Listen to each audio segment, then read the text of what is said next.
Welcome back to Legion Builds. Today we are finally doing a character that has been on my list since the beginning. The evil counterpart of one of my original character builds, Evil Ash. Evil Ash is created from the Necronomicon and is a complete dark reflection of Ash. While Ash is hapless and barely ever has a plan, Evil Ash is relentless in his goals and will not be stopped. And I literally mean that. In the first 30 seconds of his introduction, Evil Ash is shot point blank in the face with a double-barrel shotgun and then dismembered.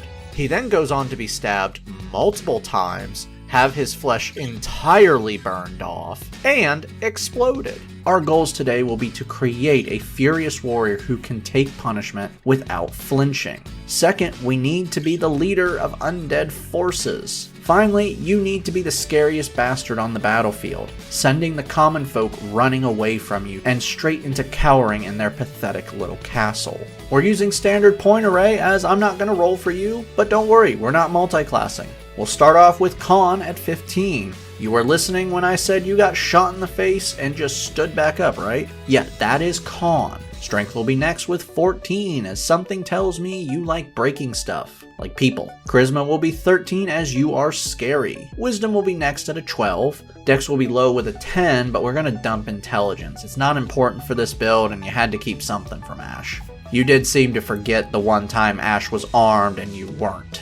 You started off life as a magical clone of Ash, but you look undead now, so we're gonna go with Reborn. Add +2 to Strength and +1 to Charisma. Ancestral Legacy gives you 2 skills of your choice. You were created from an unholy magic tome, so let's take Religion and Arcana. Even though those are intelligence-based, but this should be innate understanding for you. Deathless Nature makes you harder to kill. Very hard to kill. You have advantage on death saves, advantage on saving throws against disease and poison, and are resistant to poison damage. You also don't eat, drink, breathe, or sleep. Your long rests are now 4 hours long and you must remain inactive but conscious. Knowledge from a past life lets you add a d6 to any skill check you make a number of times equal to your proficiency bonus between long rests. So now your Arcana and Religion checks will be a little bit better. For your background skills, take Perception and Insight, though you failed both those checks that time Ash shot you in the face now, didn't you? Since you are the chosen warrior of the Necronomicon, we're going to be making you a Paladin.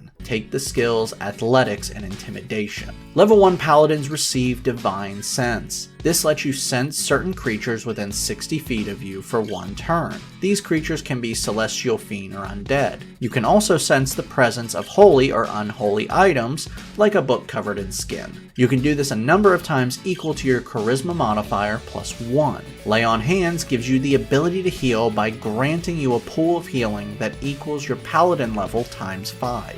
Level 2 Paladins gain a fighting style. Dueling adds +2 to weapon damage when you are holding a weapon in one hand and no other weapon in the offhand. Divine Smite's really the only thing you want as a Paladin. You can now burn spell slots with a bonus action to add radiant damage to the attack. With a first level spell slot, you add 2d8 radiant damage, and each level above first, you can add an additional d8. Oh yeah, you're also a spellcaster. Now, you're only a half caster, so you don't get many spells, only a number of spells equal to your Charisma modifier, plus half your Paladin level, which will not be a lot. 4 spells, Cure Wounds heals 1d8 plus your Charisma modifier. Detect Magic allows you to sense magic within 30 feet for 10 minutes. You get 1 more, but it doesn't matter, you'll burn these for smites. In all honesty, I don't know why I'm giving you spells. Level 3 Paladins gain Divine Health. You are now immune to all diseases. Harness Divine Power lets you, as a bonus action, regain 1 spell slot once per long rest. This spell slot must be no higher than half your proficiency bonus. You also get your subclass. Since you're a copy of a warrior charged with destroying evil, we're going to be going with the ultimate evil paladin subclass, Oathbreaker. Control Undead lets you, as an action, channel your unholy power, targeting an undead creature near you that is a challenge rating lower than your level. You force a wisdom save. On a failure, the undead must now obey you for 24 hours. Dreadful Aspect lets you, as an action, force a wisdom save on all creatures within 30 feet of you. On a failure, they are frightened of you for 1 minute. They can only make this save again if they get further than 30 feet from you. You also get Oath spells. These spells do not count towards your total number of spells, and you always have them prepared. Hellish Rebuke lets you use your reaction to lash out at someone within 60 feet of you that damages you. You force a dex save, and on a failure, they take 2d10 fire damage. Inflict Wounds is a spell melee attack that deals 3d10 necrotic damage on a hit. Level 4 Paladins receive our first ability score improvement. Let's grab a feat really quick. Durable adds +1 to your con, and when you use your hit dice on a short rest, you can never roll lower than twice your con modifier. That means right now you can never roll lower than a 6, which is nice, but you're rolling d10s, but this will get better. You also receive a new spell, but who cares? Take what you want. Level 5 Paladins gain extra attack. You can now attack twice with a single attack action. You also gain second level spell slots, so now your Divine Smite is 3d8. You also gain Oathbreaker spells. Crown of Madness targets one creature within 120 feet of you and forces a wisdom save. Should they fail, they are now charmed for 1 minute. The charmed creature must now use its action before moving each turn to attack a creature other than itself that you choose. You must maintain this spell with an action or it ends, and they can retry the save at the end of each of their turns. Darkness creates a 15-foot sphere of pure darkness within 60 feet of you. This darkness is magical, and creatures with dark vision can't see through it, and magical light can't stop it, unless it's a more powerful spell than the darkness spell. In the end, who cares? 3d8 radiant damage with melee attacks. Level 6 Paladins receive Aura of Protection. Now, you and your allies gain bonuses to saving throws equal to your Charisma modifier, if they are within 10 feet of you. You get a new spell as well, and here's one that might be useful. Find Steed summons a spirit to act as your mount. It stays with you till it drops to 0, or you dismiss it, and if it is within 1 mile, you can telepathically communicate with it. This steed assumes the form you choose. It can be a horse, pony, camel, elk, or a big-ass dog. Level 7 Oathbreaker Paladins gain Aura of Hate. Now you, as well as any fiend or undead within 10 feet of you, receive bonus damage to your melee attacks equal to your Charisma modifier. You can now also harness Divine Power 2 times between long rests. Level 8 Paladins receive another ability score improvement. Let's bump up your strength for better damage. You also get another spell. Magic Weapon transforms one non-magical weapon into a magical one. Gee, I wonder why this spell is called this. For 1 hour while you maintain concentration, the weapon adds +1 to attacks and damage. Level 9 Paladins receive their 3rd level spell slots, which means 4d8 radiant smite damage. You also receive Oathbreaker spells, and we got some good ones for you. Animate Dead creates undead minions for you to control. They can be zombies or skeletons depending on what dead body you target with this spell. Every 24 hours you must recast this spell to maintain control. With each spell level you add, you gain control and retain control over 2 additional undead. Meaning at the end of this build you can use one of your 5th level spell slots to cast this and have 5 undead soldiers under your command. Can you say cannon fodder? Bestow Curse lets you curse someone you touch. I love it when spells are so explanatory. Touching one creature can force a wisdom save, and should they fail, they are now cursed for 1 minute. Once cursed, you choose the curse of the spell. They can have disadvantage on attack rolls against you, have to make a wisdom save to use an action, give disadvantage on saving throws or skill checks, or deal an extra 1d8 necrotic damage with spells and attacks against them. Level 10 Paladins gain Aura of Courage. Now you and any friendly creature within 10 feet of you, like your undead, can't be frightened while you're conscious. You receive a new Paladin spell at this level as well. May I suggest Spirit Shroud? You can now call forth dead spirits to empower your attacks. Now when you hit a creature within 10 feet of you, you can deal an extra 1d8 damage of either cold, radiant, or necrotic. You can also reduce the speed of any creature you choose within 10 feet by 10 until the start of your next turn. You can't stack this with Bestow Curse, but you can add a spell level to increase the damage by 1d8. Sadly, because you're a half caster, you will not get enough spell levels to add even more damage, as you need to be higher than spell level 6 to add another d8. Level 11 paladins received improved Divine Smite. Now, your melee attacks automatically deal an extra d8 of radiant damage. Level 12 paladins receive another ability score improvement. Place this into con for better health and concentration. You know, if you actually want to use your spells and not just burn your slots for Divine Smite. You also get another spell at this level. Go nuts. Level 13 paladins now have 4th level spell slots, meaning 5d8 radiant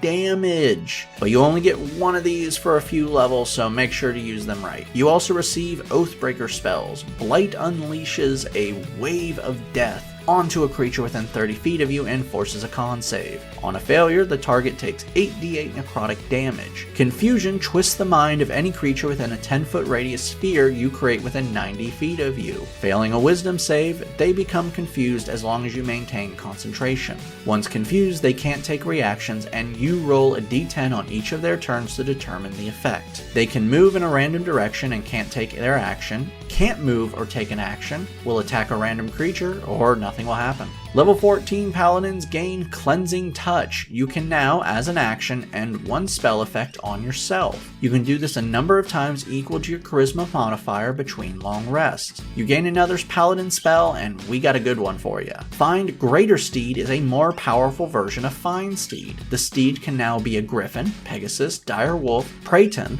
rhinoceros, or saber-toothed tiger. Also, when mounted, spells you cast that target you also target your mount.